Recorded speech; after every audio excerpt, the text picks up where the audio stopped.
All right, guys, let's take a look at the stock market. Let's try to figure out how we're wrapping up the week. On this channel, I cover technical analysis of the stock market. I throw out trade ideas. Everything on the channel is just my opinion, not trading advice. So obviously, manage your own risk accordingly. And if you're interested in learning how to use technical analysis to find trade ideas, and you know, my strategy is really swing trading, so it's not day trading. Oftentimes when I'm taking a position or talking about a position or a trade idea, when I enter positions, I'm very rarely am I profitable right in the very beginning. All right, I don't enter a position and then and I'm just instantly profitable. That's more momentum trading. So if you're interested in momentum trading, you know, where something's just going up and you buy it and you just start making money, that's a different style of trading, and you have to manage those trades a little bit different. So this is really swing trading, and I look to find opportunities when no one else sees those opportunities. All right, so getting into the charts, we'll start out here with the triple Qs. Oh yeah, and again, real quick, and if you're interested in technical analysis, use the link in the description below. That's a link to my training course. It's a $99 course. It's not free, but it's a pretty good value for 99 bucks. I priced it very, very appropriately for people that want to learn a new skill without just charging an arm and a leg. So I think it's a fair value. Check that out if you're interested. Now let's get into the charts. All right, triple Qs. Here's the daily chart, and you can see we've gone nowhere basically. We're still just above trend. Here's the green trend line coming off the March 2020 lows.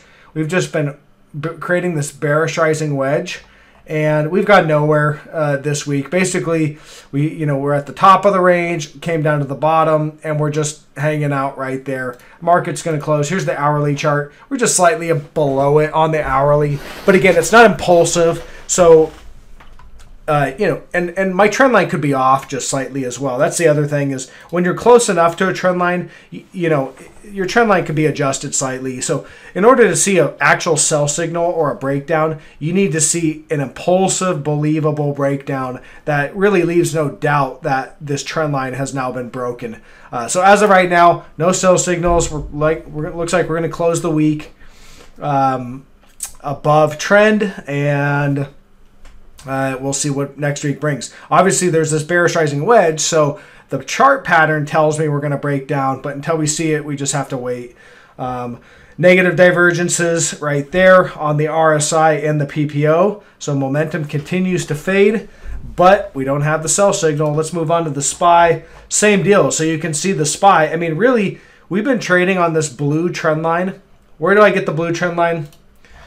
Weekly chart going all the way back to 2009. This is a weekly chart. There's your bull market. I show it. We held support here, held support, held support, held support all through here. In 2018, late 2018, when they were doing that repo stuff, the Fed broke the market, the bull trend. They reversed course, started providing stimulus to the market. So then you get your 2019 rally, hits resistance, fail into the COVID drop. This was priced into the chart. COVID, I was short right up here because we were basically right at resistance. And we failed and sold off. Then Fed did more stimulus. There's your 2020 rally, and we're just kind of trading right there along the blue trend line. A couple weeks, we're just trading a couple weeks right in that area. So looking at the daily, going back, there's your blue trend line. We're just kind of hanging out, drifting sideways. That's about that's 2 weeks of trading right along this trend line, going nowhere. So till we see something, we just have to wait. Let's take a look at the TLT, the long bond. Now I'm not trading this. I don't see a trade in this thing yet, but there's a lot of selling in TLT this week. And that means interest rates are rising. So the 10-year treasury is rising. That should start to put pressure on interest rate sensitive assets such as mortgages, real estate, auto loans. Essentially, it affects that. So we're going to watch to see what happens here. The reality with the bond market is a lot of it comes down to how fast are the moves. It's not so much what the moves are. It's just how fast. Now, this was a pretty fast drop in TLT. we're below this support line on the daily chart. You can see here's some support, and we just undercut it today, and looks like we're going to close down there. We'll see how the next 30 minutes, you know, how it wraps up. But as of right now, it looks like we're going to close below that support. Now, on the RSI, we have no bullish divergence. It's been completely burned through. So you can see we made a new lower low in this area and a lower price. So momentum and price are moving down. That's a downtrend. There's no change in technical posture on that downtrend right now. The interest rates continue to rise. So TNX just really tracks the 10-year treasury yield, which is what that's the interest rate that a lot of financial instruments are priced on. And you can see looks like we're gonna close the week with a new high in the 10-year treasury, and basically this is a high going all the way back to late February of 2020. So interest rates are rising. So the market as of right now is reading that narrative as a recovery in the economy, but we'll see about that. Oftentimes, I don't think this economy can handle much higher interest rates. So any higher that we go, I would expect we're going to start to see some problems. But again, those problems will start to show up in the Qs with sell signals or the SPY with sell signals. So until we get that, we'll just let things trade out. Okay, gold. This one's interesting. So I think we're in the buy area of gold. I've been buying for the last couple of days. I've been buying gold miners. And I can talk about which miners I've been buying, but I've been buying those gold miners. Here's what I like about gold. So this green area I had this circled as kind of the buy zone. It can really go anywhere from where we're at. We were all the way down at 1760. It really could go down to 1740.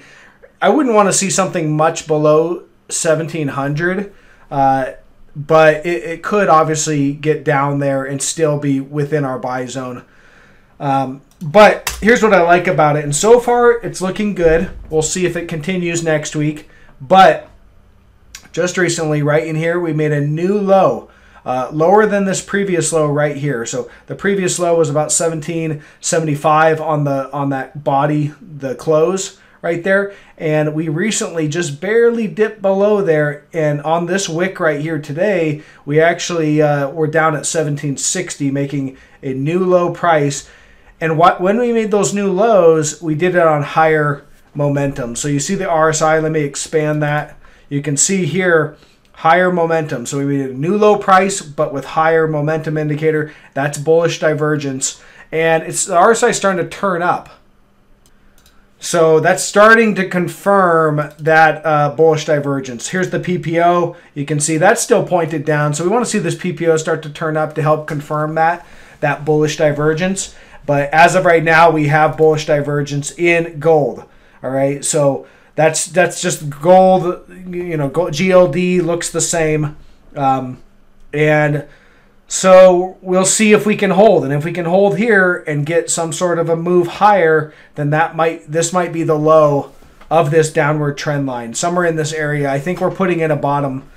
It looks like we're putting in a bottom on gold, and so I've been buying gold miners. I expect they'll outperform it in the near future. Let's look here at the dollar. Dollar's not really doing anything. It's just it's down today. Not much, but it's just kind of treading water. If I roll out, you can see the dollar's basically just going sideways. Maybe a potential head and shoulders where we had this shoulder here, head and a shoulder.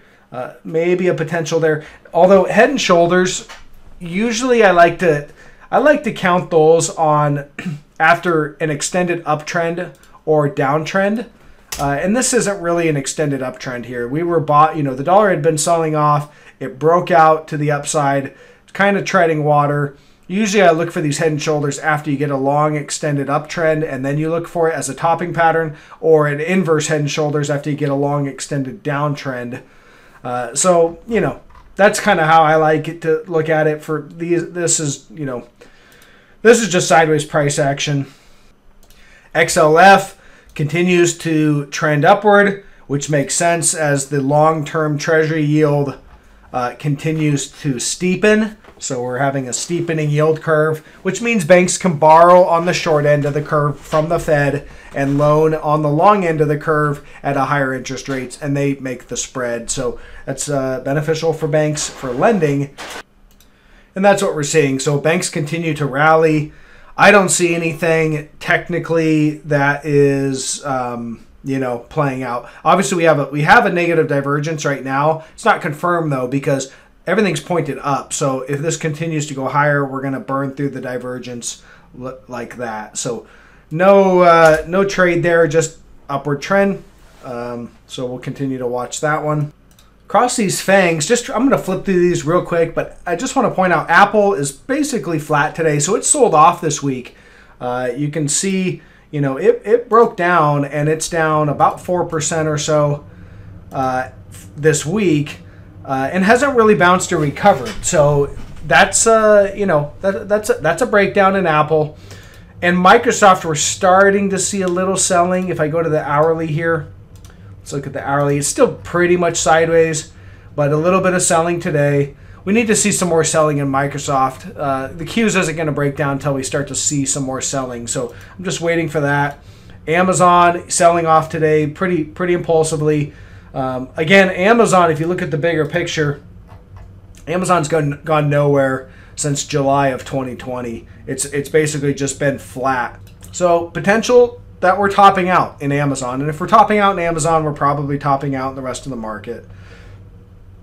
So we'll look for more selling. Google's just flat. You can see, for the last few weeks, after it gapped up after earnings, it's gone nowhere. It's just flat. It's not selling, but it's not moving higher either. So we have to wait. If the others start to sell off, Google does have the potential to maybe gap down or just sell off. So we just have to sit there and wait for that until we see selling. Obviously, Google's bullish because it did gap up and it's holding up here. But I would be looking for some sort of a break move, either break to the upside or break to the downside. I'm leaning towards the downside. Okay, so I'm keeping an eye on TAN. You can see today, the last 2 days they've traded below trend, but again, it's still too close to call because my trend line could be off just slightly. So here's the uptrend line coming off the March 2020 lows. Nice clean uptrend line. Negative divergence on the RSI and the PPO on the daily. So we're waiting for a break of trend. We're waiting for a sell signal. But this isn't it. This isn't a sell signal. A sell signal needs to be an impulsive breakdown. You need to see something where it's either gapping down and then just unable to recover, or just sells off through the day and just shows really strong impulsive selling. You should see some volume come with that selling, and there shouldn't be really any recovery after that selling takes place. That's a sell signal. This is not it. This is just trading within the trend. We could easily on Monday gap up, be back within trend. So we need to wait and see. Now, if Monday we open up and we've gapped down and we see that strong selling, that would be your sell signal. I just don't see it as of today. Peloton, I'm still short. Still looks good to the downside. A little bit of a bounce today, but you can see it's just nothing. It's basically flat. So it's going to close the week. If we flip over to the weekly chart, that's an okay week. It's not great. We could get some more selling, but that's about a 9-10% drop for the week, and we're just rallying a little bit. I think we're going to continue to the downside next week. So I'm still staying short. Again, this is a swing trade. So here on Peloton daily chart, March 2020 lows, nice clean uptrend line there. We broke trend, but it wasn't the cleanest sell signal. It was a sell signal, but we did not have negative divergence. You can see right here, we made a high. When we broke, we made a low in the momentum, but price also made a low. So then we came all the way up for a back test, making a new high. This high right here was above this high. And you see the momentum, I have it circled right there, is actually lower than the previous high's momentum. That's your negative divergence. And this is when I got short right here on this day. I talk about it. Treaded water a little bit, a little kickback rally there, but didn't really go underwater too much, and continuing to trend to the downside. So I see more downward price action in the future on this one. DraftKings, I still think we're heading down. Let me show you what I like on this one. DraftKings on the daily chart, clean and clear negative divergence. See how we've just been dropping for a while. Momentum keeps fading. So each one of these highs, divergent high here, divergent high here. Both of these are divergent highs. And after these divergent highs, you can see that after this divergent high, from the high down to the sell-off, you had a 44% drop. So I'm expecting something around the same. From this high, I'm looking for it to head down to this trend line on the daily. You can see we've had three reactions, one there, and one there. So I'm looking for a move down to the trend line. That's the trade on this one. I think it's just a move down to the trend line. From where we're at now, that'd be a drop of 20, 30%, something like that, depending on when we get there. On the hourly chart, you can see we had this brief little uptrend. It's nothing major. It's a minor trend line, but really it's coming after a divergent high. You break trend, kickback, a little bit of a kickback, fail, a little bit of a kickback, and we're just kind of closing the week here. So I'm looking for further downward price action after that divergent high. It's not my favorite trade because, ideally for a swing trade, you would wait for this trend line here to break. A nice impulsive break of this trend line. But I'm taking the trade on this divergent high and this minor uptrend line, looking for a fade into this trend line, back down to this trend line. So that's the idea, but it's not my favorite because it's we haven't broken this major trend line support right here. Carvana, still short this. This thing just continues to kind of drift to the upside in this channel. You can see this kind of channel, and each and every time it hits the top of the channel, it's putting in new divergent highs. So you can see here, we had it. This is a divergent high here, another one right in here, another one there, and there. So I counted 7 divergent highs, and we continue to just diverge. So looking for this to ultimately if you're not in this and you haven't taken a position on this, I would probably, personally, I would just wait for a break of this lower trend line, some sort of an impulsive breakdown. Because this thing obviously can continue to drift like it's been doing. I do think we're going to get it, but, until we see that, we're just going to have to kind of wait this thing out. And, a lot of people maybe wonder why not just go long it. Well, the thing is that it has negative divergence. It's been building. So this trend is losing momentum. Doesn't mean it has to stop, and it can continue to go higher on price while losing momentum. But it's signaling that a trend reversal is coming. And the thing is that when it shows up, I think what's likely to happen on this is we'll start to drift down towards the bottom.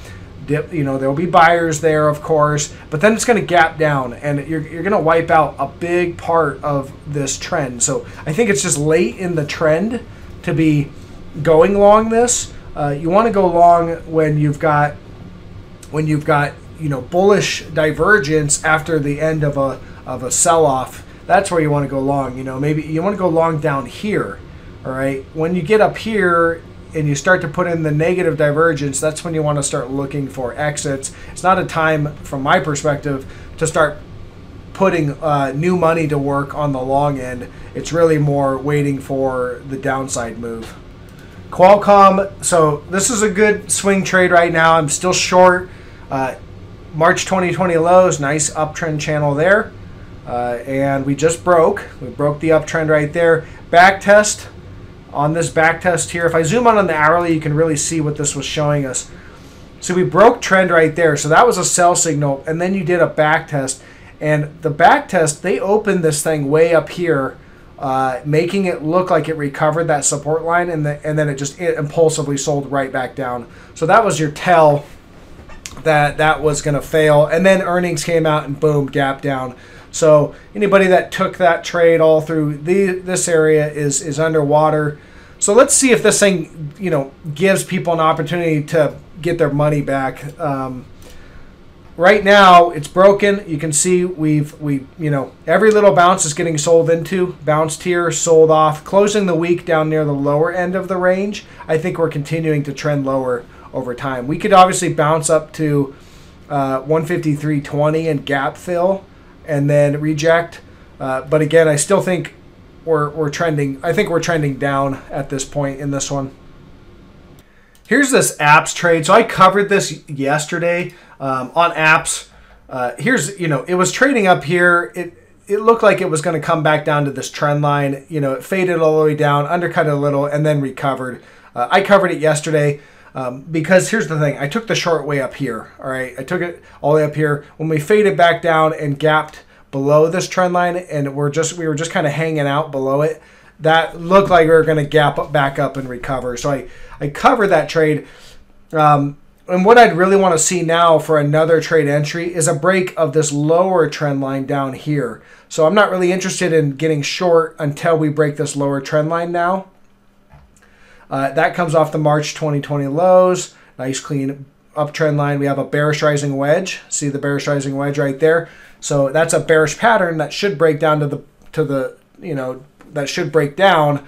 They overshoot these things sometimes to run stops. And that's what this looks like. So I think it's likely we're going to break down. We should see some big impulsive sell signal coming soon. Until we see that, no trade on this one. But you do have negative divergence right there on the RSI and the PPO. And that remains intact. So I think there's going to be a big impulsive sell signal on this one. And when we get the sell signal, this thing could probably come all the way back down to the 1661, which is a gap. There's this gap that has not been filled. That's a good size move. From where we're at right now, it's an 80% drop. By the time we get the sell signal, it'll probably be a 60% drop. But this thing's run like crazy, so it's not out of the norm to see it drop 60%. So I'm watching the AMD for a potential short. Why do I like it short? Well, look, you have this nice clean upward price channel or trend line right here coming off the February. This is coming off of February 2016. Clean bull market uptrend. It's been in a bull market since 2016. And you can see that we now have negative divergence up here at the top. You can see that just continues to build. And so each one of these highs has been a divergent high. That's a divergent high, failed. This is a divergent high, and it hasn't really failed since. It's just been kind of treading water in this area.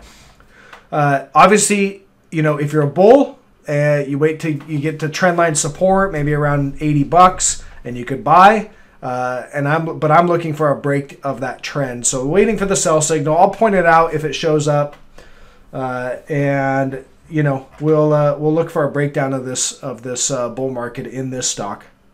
Okay, and we'll wrap up here with this KHC. So this was a long trade, and here's what I like about this one. Now, it got it's not an objective long, and I'll show you the level where I think it is more objective support. But basically, you have this gap back here in 2019. This was a big gap. There was some news announcement or something back here. This was a 25% gap down. And then it's been in a bear market, really for quite some time now, really going all the way back to 2017. This thing's been in a bear market. But looks like it started to bottom out. Well, it looks like it's bottomed out, basically. I was looking for a little bit lower prices down to this 25 to create a reverse head and shoulders. You can see I had the shoulder marked out. There's the head, and I was looking for the shoulder as a buy point. We don't have it yet. And then here's this is the breakout into the gap. So that gap right there, you broke out and followed by another day. So that's a confirmed breakout for sure. And today they sold it down. What I'd be looking for is, if I was going to get long, I'd look to get long down at this 36 area. Look for some sort of a back test of the 36. That should be support. And then I would expect to see a bounce off of that support, and this will continue to move its way higher, ultimately gap filling up at 48. So that would be the target on this one, a move up to 48. But again, it's still, it's a little bit away from that 36 area, so I'd be looking for that. I don't see any negative divergence or anything like that. I see upward, I basically see a new high. Oh, if we can get that. I see a new high there, and let me adjust that. Okay, sorry about that. I see a new high in the RSI and a new high in price. So upward momentum upward price. Looks like it's continuing higher. So that's really all I got for today. I'll put out a gold mining, kind of an update on some of the gold miners. I think they're pretty interesting right now, and obviously I was buying gold miners, so I'll put out an update on that, an updated video on my video tomorrow. So if you're interested in, what I see in the gold miners, check out tomorrow's video. Other than that, I'll catch you guys on the next one. Leave me a thumbs up on the way out, and I'll see you guys later.